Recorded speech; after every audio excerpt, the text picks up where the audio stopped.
I was just going to add, I work mostly in Canada now, and so there are different unions in the States and in Canada, and it's the unions that negotiate the residuals or whether we get, as we call it, a buyout. That means like a one-time fee.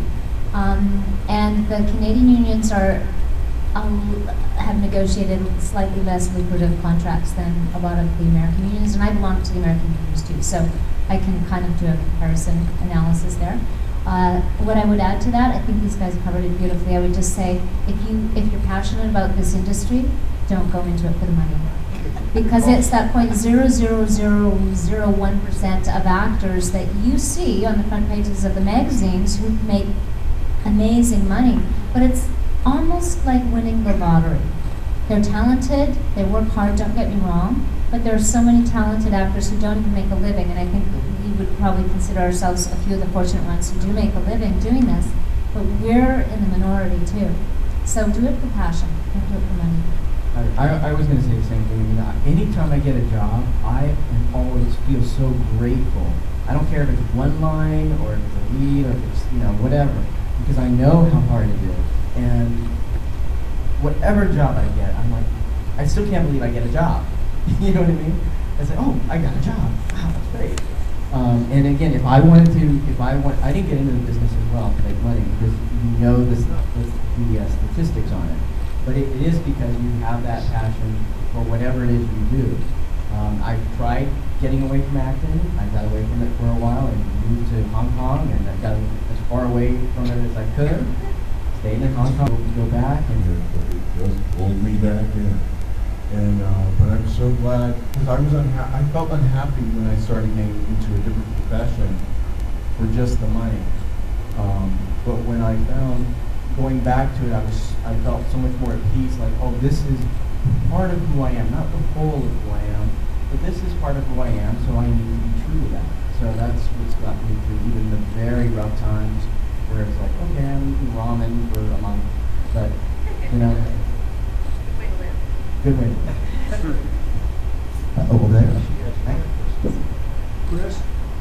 Yes, sir. This lovely young lady here had her hand up for quite a while. Okay. No, it's good. I just wanted to know what's the criteria of what you would actually add on your resume? Because you can get a group of people together and make a film or something, but if it's not an actual company or something like that, would you still put it on your resume?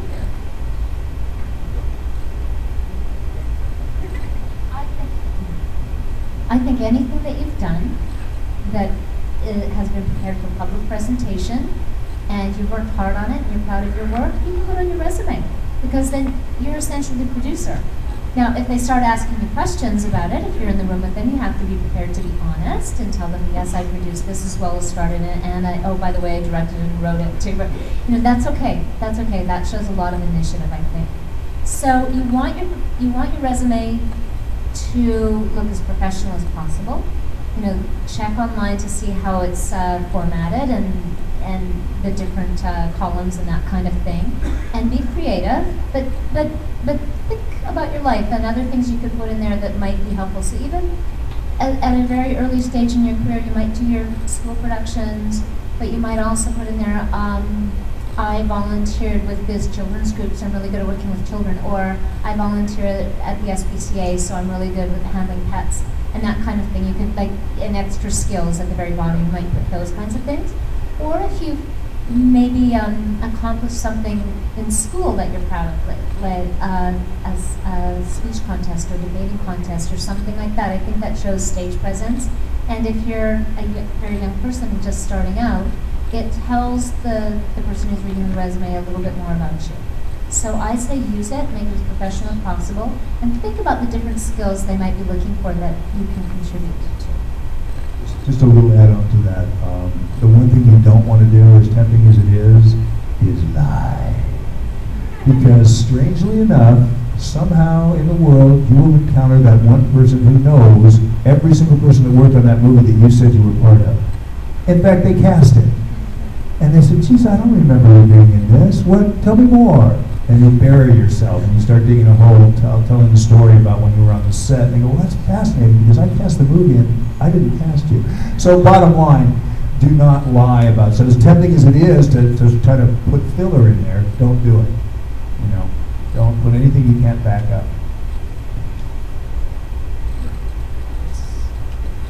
Raise your hand higher. Do you guys ever get stuck on characters you want to be, like you're auditioning and you're like, oh no, how do I do this? Like what voice you should do?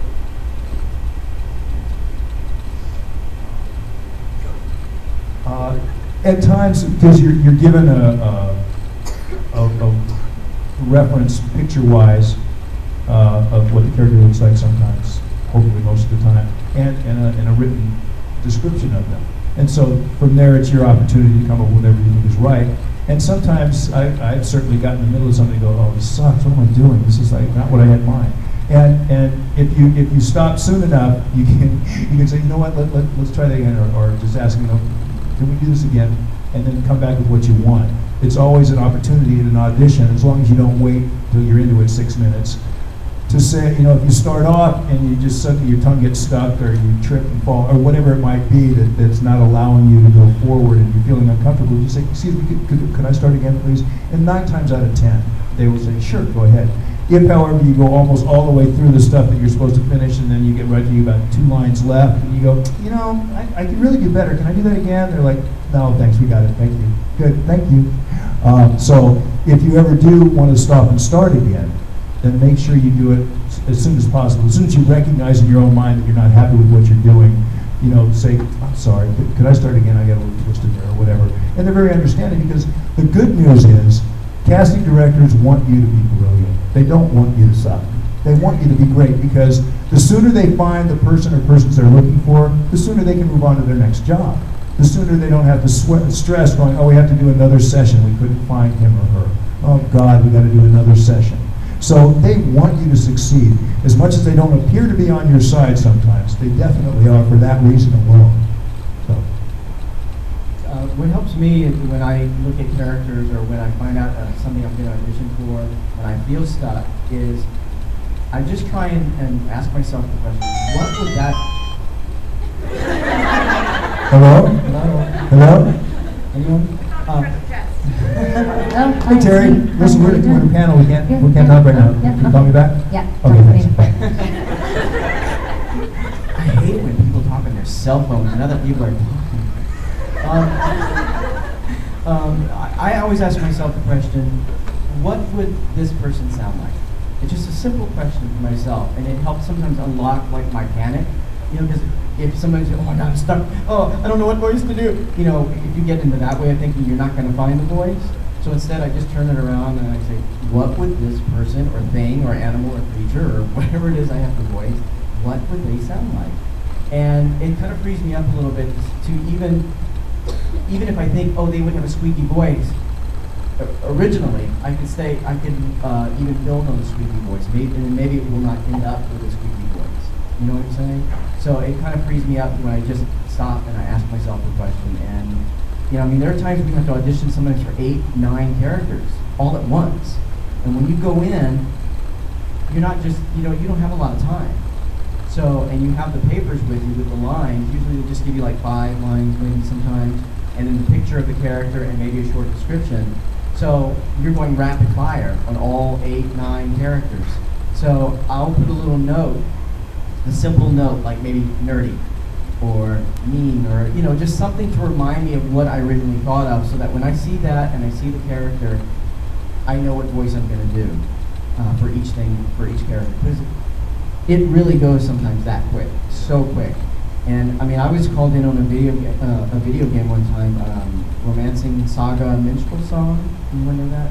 Yeah, it's on the PS2. It was a while back, but I think I did like 12, 19 characters on that one, and I didn't know I was doing it that day. I think I had one character named Matthew, but there was like one little main character sort of that I did, and then all of a sudden, okay, now be this, now be that, and you're, what? You know, so instantly you have to think of something different to do with that character.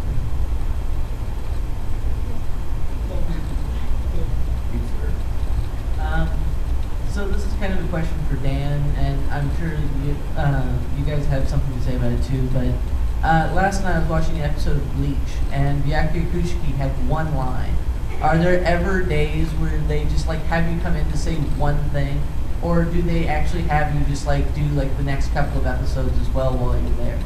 Well, ideally for the studio, the less they bring you in, the less money they have to pay. So they will try to schedule it for a few episodes at a time. And there also are times when there's like 2 or 3 lines, and that's all we got. Okay, you're done. It's like, thank you. So that's funny because I happened to turn that on last night, and I got into about 15 minutes of it and went, I'm not in this. Exactly. So I went to bed. I missed it. I'm so bummed. Because it was just funny because I just happened to be flipping through and went, oh, Bleach. Oh, cool. I haven't watched in a while. I'm not in. I'm not. It's another episode I'm not in. And so yeah, we're done.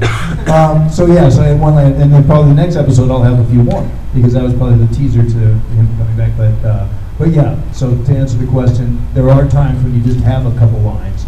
But sometimes they'll get you to do, as Daryl was saying, to do another little character or something. They'll have something that they need covered, whether it's a smaller part of the wall thing, or it's just one character that comes in and says, yes, sir! And so you come in and play that card. Just don't do it like your regular character. No problem. I'll do it differently. Okay! Or whatever it might be. So that's that. Yeah. All right, we're getting down to it, folks. Less than 10 minutes. Cowboy hat, girl, pony, fashionable male, girl, lady. Chris, while you're walking, I wanted to add something to the question this young woman asked a few minutes ago at resumes, and I was just going to say that another important category, I think, on resumes is education or training. So if you've taken classes in high school, college, community theater, if you've saved your money and gone to New York for a special workshop or whatever, put down the name of the teacher, and the kind of training you had. Oh, I studied Meisner technique, or we did scene study, or this was a voice work workshop, that kind of thing. Because then on the movie you have some training. I'm going to add to that real quick, because there are a lot of places, like even these highfalutin acting places in New York and LA, they have summer programs that you can just do for a summer. A lot of universities have them. If you say, okay, I want to try the HB Studios in New York, which is a great place, or maybe Goodman Theater Chicago might have one, or at DePaul University, at Tulane University has one. Some of these have great summer programs. American Academy of Dramatic Arts has just a summer program. So even if you're not sure, is this really what I do, or I just want to taste to see if I want to continue, the summer program is an awesome way to do it. And one other very quick, I promise. Very quick add-on to that too is that at the bottom of the resume is usually a space for you present special skills. And so if you speak another language, anything like that you do that other people can't do, accents, dialects, things that are special to you. If you walk on stilts and do a hula hoop at the same time, awesome. I mean, those are silly things sometimes that can actually capture someone's attention. But again, don't put something down that you can't do. And don't put something down that you're not very good at, but you kind of do. Because chances are they're going to ask you to do it, and you're going to be blown out of the water, and they're not going to love you. And can I add something? Dan, you've been so good at being protective of people, and I would just say to you, and once you get in that audition room, if they ask you to do something that you're uncomfortable with, if your gut says, no, this doesn't seem quite right, don't do it. Thank you very much. Bye-bye. Take care of yourselves. I had a friend lie about horseback riding, and he got in this. I know, right? Oh, I think it was Last Samurai, or it was like one of these huge Japanese movies, like with horses and stuff. And got on a horse, and they were going in, fell off that horse, and it broke his body all up. And surgeries, operations, So like, if you don't know how to do something and they're looking for it, learn to do it. Go take a horseback riding lesson. Because he's recovered now. I still see him audition and do stuff. But it was like years he dropped out because, and it was a big budget movie. I can't remember exactly which one it was.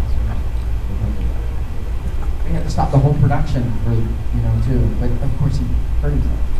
I learned at FAE. Don't ever get on a horse. First I want to say, hi Terry, glad to meet you. Did you have any special experiences? Is it, I guess the right way to say it is, did you feel like you had new experiences with everything you've done? And if there's anything that comes to mind right now that is special to you, either negative or positive in your life that you've had in the voice acting?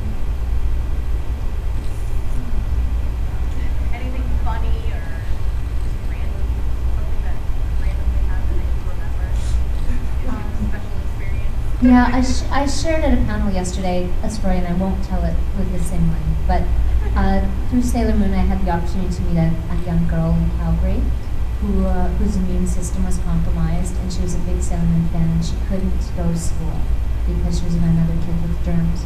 And through my cousin, I connected with her, and we stayed friends with her for many years. She came to Toronto to some of the tapings of Sailor Moon, and she was such an inspiration, such a strong, wise, special individual who did so much in her short life. She died at the age of 13. And her name is Janelle Reddicock, and she was a wonder, and I was so lucky to have connected with her. And so I would say that people and people's stories and working with great people is always the greatest joy. Excuse me. Yes, final thoughts from our guests. We're at the 3-minute mark. So if there's anything you'd like to say, this is your last, you guys' last chance. So the mic's yours. We heart you. No, you're not up there. Yeah. Remember? She's singing. Yes, Dan, Daryl, Terry. Yes, final thoughts from these guys. What can you leave us with? This is the end? It is.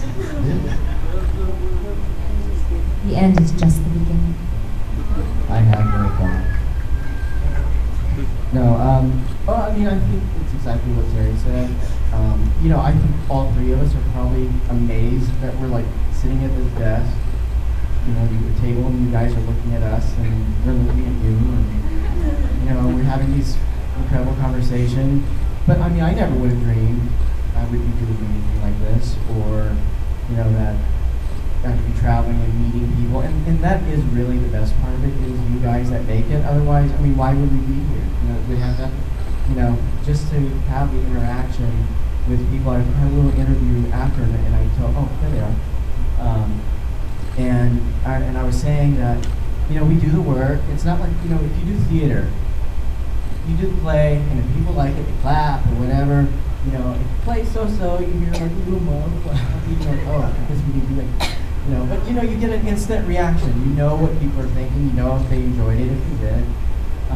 But when we do this, you know, we do it, and we're in a little booth by ourselves. There's the director, producer, maybe, sound engineer, and then we're gone. We go home. We do our thing. We feed our cats. You know, with our families and that sort of thing. Do our laundry, and then it's out there in the world. You know, like Sailor Moon, it's gone. Dora, it's gone. Bleach, it's over there, and we have no clue. Is anyone watching it? Did you like it? Is anyone buying it? Is it still being watched?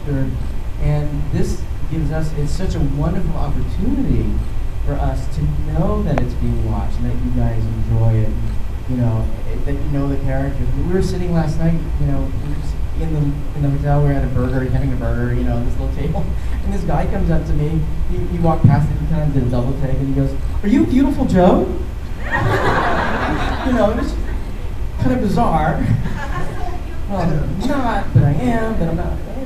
And so, you know, stuff like that, it's just, that's what makes it for us, you know, for me anyway. So that's sort of my final thought. So I really appreciate each and every one of you. Even if you don't know anything I've done, it's just that we're all part of that family, you know, the anime family, that we enjoy the Japanese culture even. You know, there's a whole, so much that is involved in this. And that's what, you know, I enjoy. Way to go, Joe. We very, very much, I completely agree with what Daryl was saying, and also just that I think each of us, I'm going to speak for the collective we, that each of us really tries to bring an integrity to the work that we're doing, that we try to be as good as we possibly can in doing it and bring it to life to the best of our ability, and then come to find out that we have the capability of touching other people's lives by doing it, as evidenced by everybody here. And that realization brings with it a great feeling of comfort and satisfaction that we've actually done this, and also a great responsibility to continue to maintain that level of integrity in our work. But just to recognize, you know, how many people have said, you know, nice things to me and to all of us about the work, and how much this particular line or this particular character has touched their lives or has been important to them or helped them through something. I heard that, through a situation because they heard that or they saw that. So it's a testimony to the writing as well as to our doing our best to really relay the feelings that are being put out there.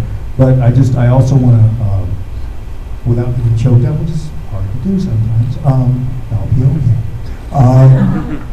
But just to let everybody here know, if you don't realize, we all have the capacity to touch other people's lives in the simplest way, in the simplest phrase, in the simplest nice, kind thing that you can do for somebody. It can change their life.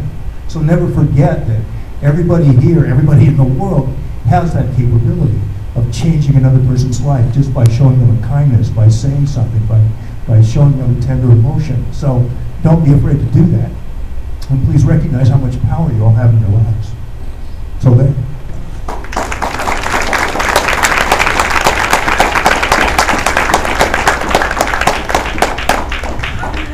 I don't know what I can say to these guys. That was so beautiful. But I would support what you have to say. Thank you for representing us collectively, so beautifully. And I would like to honor you for coming here. I met a young man today sitting over there. He's all the way from Puerto Rico. Could you stand up, please? I think we should give him a round. Now, is there anyone here from further away than Puerto Rico? There was So- a young lady too I met earlier. I think she might be gone, but she came all the way from New York. Wow.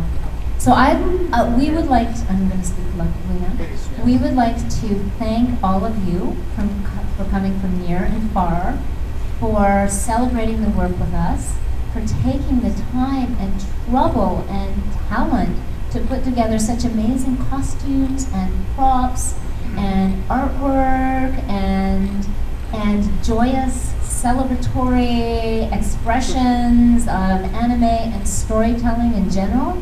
And I think that what Dan said about touching people's lives, you've obviously touched us by your presence, and we really appreciate it because, as Daryl said, it's quite a solitary activity sometimes with a small team of people. And it's really nice to know that that the work connects with others around the world, and we feel very privileged to be here. I feel privileged to be here. So thank you so much for taking the time and trouble to be with us.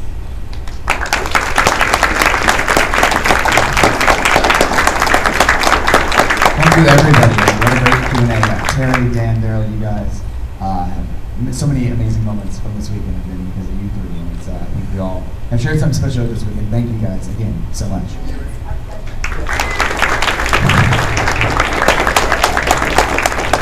We've got some more signings and panels, of course, going on. Right back here in a half hour will be the cosplay contest hosted by one of the greatest MCs here, me.